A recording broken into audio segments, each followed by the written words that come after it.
মজা তো সবাই করবে, আঙ্গুল ফল না খেলে টক হয় আমরাও জানি।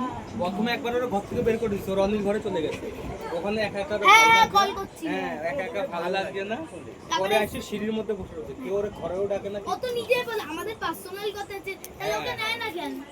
বাবার ভিডিও লাগায় তাহলে নেয় না কেন? আঙ্গুল ফল না খেলে টক হয় আমরা সবাই জানি। মাই ফোনের ক্যামেরা বুঝি মাংস খাচ্ছিস বলে মুখটা তোল। দেখ দেখ মাংস দেখ পুরো থালা চেটে পুটে খেয়ে নিয়েছে। এই অপমানটা মামা বেঁচে বেঁচে সলিডটাই দিল। মামা বেঁচে বেঁচে সলিডটাই আমাকে দিল। তাহলে তুই বলবি যে তোর মামা রেস্টুরেন্টে যায় ও কেন বলবে তুমি মামা হও তুমি বলবে যে নানু আমার খারাপ লাগতেছে রে না ও তাহলে বলতো নানু এখন যেরকম বলছে নানু আমার খারাপ লাগছে রে তুই চল তখন বলতো যে নানু চল রে তুই আমার সুবিধা হবে আস্তে আস্তে চল তুই আমার সাথে আমি তোরে নিয়ে যাচ্ছি ও বলবে তাহলে আস্তে আস্তে বাবু বলে ইসকাচ্ছে তোরে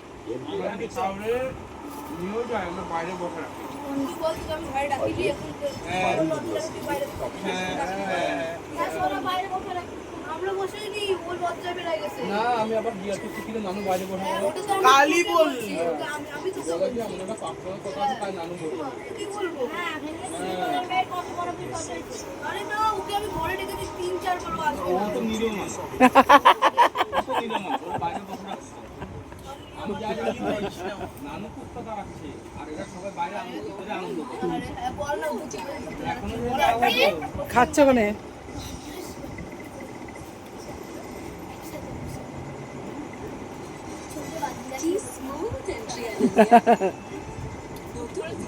খাচ্ছে ওখানে সবাই।